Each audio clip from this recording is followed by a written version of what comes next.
ఈ మాసం లక్ష్మీనారాయణులిద్దరికీ అత్యంత ఇష్టమైనది. అందుకే ఈ నెలలో ప్రతిరోజూ పండుగలాగే ఉంటుంది. ముఖ్యంగా ఈ మాసంలో వచ్చే గురువారాలకు ఎంతో ప్రాముఖ్యత ఉంది. సాధారణంగా గురువారాన్ని గురువుకు లేదా బాబాకు కేటాయిస్తారు. కానీ మార్గశిర మాసంలో మాత్రం గురువారాన్ని లక్ష్మీవారంగా పిలుస్తారు. ఈ నెలలో వచ్చే అన్ని గురువారాల్లో మహిళలు నిష్టగా మార్గశిర లక్ష్మీ వ్రతం లేదా మార్గశిర గురువార వ్రతం ఆచరిస్తారు. ఇంటిని శుభ్రం చేసుకుని గడపలకు పసుపు కుంకుమలు వద్ది పూలతో అలంకరించి కలశాన్ని స్థాపించి మహాలక్ష్మీదేవిని ఆరాధిస్తారు. ఈ వ్రతాన్ని ఆచరించడం వల్ల ఆర్థిక బాధలు తొలగిపోతాయని, అప్పుల బాధల నుండి విముక్తి లభిస్తుందని, ఇంటా బయట విజయాలు కలుగుతాయని భక్తుల ప్రగాఢ విశ్వాసం. ఈ వ్రతం గురించి పరాశర మహర్షి నారదమునికి వివరించినట్లుగా పురాణ కథనాలు ఉన్నాయి. 5 పోగుల దారానికి పసుపు రాసి చేతికి కంకణంగా కట్టుకుని లక్ష్మీదేవికి ఇష్టమైన పిండి వంటలను నైవేద్యంగా సమర్పించి సాయంత్రం ముత్తైదువులకు తాంబూలాలు ఇవ్వటం ద్వారా అమ్మవారి అనుగ్రహాన్ని పరిపూర్ణంగా పొందవచ్చు. ఈ 2025వ సంవత్సరంలో మార్గశిర మాసం నవంబర్ 21వ తేదీ శుక్రవారం నాడు ప్రారంభం. ఇది డిసెంబర్ 20వ తేదీ శనివారం అమావాస్యతో ముగుస్తుంది. ఈ నెల రోజులు ఆధ్యాత్మిక కార్యక్రమాలకు పెట్టింది పేరు. ఈ మాసంలోనే మరొక విశేషమైన ఘట్టం ధనుర్మాసం ప్రారంభం కావటం. సూర్యభగవానుడు ధనుసు రాశిలోకి ప్రవేశించిన రోజు నుండి భోగి పండుగ వరకు ఉండే కాలాన్ని ధనుర్మాసం అంటారు. ఈ సంవత్సరం డిసెంబర్ 16వ తేదీన ధనుర్మాసం ప్రారంభమవుతుంది. వైష్ణవ సాంప్రదాయంలో ధనుర్మాసానికి అత్యున్నత స్థానం ఉంది. ఈ నెల రోజులు విష్ణు ఆలయాల్లో సుప్రభాతం బదులుగా గోదాదేవి రచించిన తిరుప్పావై పాసురాలను గానం చేస్తారు. సాక్షాత్తూ భూదేవి అవతారమైన ఆండాళ్ తల్లి గోదాదేవి శ్రీకృష్ణుడిని భర్తగా పొందాలని కోరుతూ ఈ మాసంలోనే కాత్యాయని వ్రతం ఆచరించింది. తెల్లవారుజామునే నిద్రలేచి చెలికత్తలతో కలిసి నదికి వెళ్లి స్నానమాచరించి కృష్ణుడిని కీర్తిస్తూ ఆమె పాడిన పాటలే తిరుప్పావైగా ప్రసిద్ధి చెందాయి. కాబట్టి పెళ్లికాని అమ్మాయిలు ఈ మాసంలో కాత్యాయని వ్రతం ఆచరించి గోదాదేవి పాసురాలను పఠిస్తే వారికి ఉత్తముడైన భర్త లభిస్తాడని, వారి వివాహ ప్రయత్నాల్లో ఉన్న ఆటంకాలు తొలగిపోతాయని నమ్ముతారు. ఈ మాసంలో వచ్చే ముఖ్యమైన పండుగలు, తిథుల విషయానికి వస్తే మాసం ప్రారంభమైన మొదటి రోజే అంటే నవంబర్ 21న పోలిపాడ్యమి వస్తుంది. కార్తీక మాసం ముగిసిన తరువాత వచ్చే పాడ్యమి కాబట్టి కార్తీక మాసంలో దీపారాధన చెయ్యలేకపోయినవారు లేదా ఆ మాసం వదిలి వెళుతున్నందుకు గుర్తుగా ఈ రోజున అరటి డొప్పల్లో లేదా ఆకుల్లో దీపాలు వెలిగించి నీటిలో వదులుతారు. దీనినే పోలిస్వర్గం అని కూడా అంటారు. ఇక నవంబర్ 26వ తేదీ బుధవారం నాడు సుబ్రహ్మణ్య షష్ఠి అంటే స్కంద షష్ఠి జరుపుకుంటారు. ఇది సుబ్రహ్మణ్యస్వామికి అత్యంత ప్రీతికరమైన రోజు.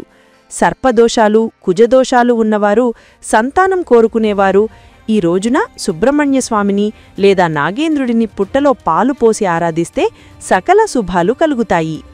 ఆ తర్వాత నవంబర్ 27న గురువారం నాడు మొదటి మార్గశిర లక్ష్మీవార వ్రతం ప్రారంభమవుతుంది. ఆ మరుసటి రోజే అంటే నవంబర్ 28న కాలభైరవాష్టమి వస్తుంది. కాశీక్షేత్రపాలకుడైన కాలభైరవుడిని ఈ రోజున పూజించడం వల్ల అకాల మృత్యుభయం తొలగిపోతుంది. మార్గశిర మాసంలో వచ్చే ఏకాదశికి మోక్షదా ఏకాదశి అని పేరు. దీన్నే వైకుంఠ ఏకాదశికి ముందు వచ్చే ఏకాదశిగా భావిస్తారు. కొన్ని పంచాంగాల ప్రకారం వైకుంఠ ఏకాదశి కూడా ఈ మాసంలో రావచ్చు. కానీ ఈ ఏడాది పంచాంగం ప్రకారం చూసుకోవాలి.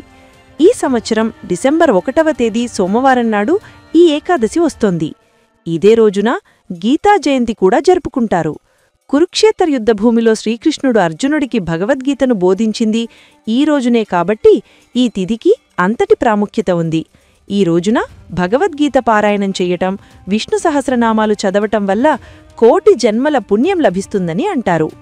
అలాగే డిసెంబర్ 5వ తేదీ శుక్రవారం నాడు మార్గశిర పౌర్ణమి వస్తుంది. దీనినే కోరల పౌర్ణమి లేదా దత్తాత్రేయ జయంతి అని కూడా కొన్ని ప్రాంతాల్లో జరుపుకుంటారు. దత్తాత్రేయుడు అత్రి మహర్షి మరియు అనసూయాదేవులకు పుత్రుడిగా జన్మించిన పవిత్ర దినమిది. డిసెంబర్ 15వ తేదీన వచ్చే బహుళ ఏకాదశిని సర్వ ఏకాదశిగా పాటిస్తారు. ఇక డిసెంబర్ 16న సూర్యుడు ధనుర్రాశిలోకి ప్రవేశించడంతో ధనుర్సంక్రమణం జరుగుతుంది. ఆ రోజు నుండే ధనుర్మాస పూజలు మొదలవుతాయి.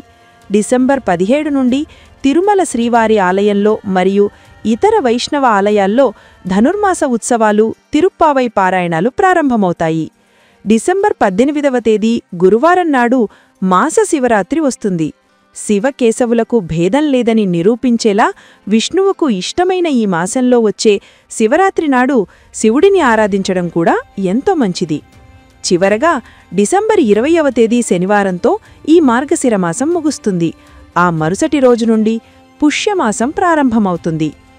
మార్గశిరమాసంలో ప్రకృతిలో వచ్చే మార్పులు మన ఆరోగ్యానికి కూడా మేలు చేస్తాయి.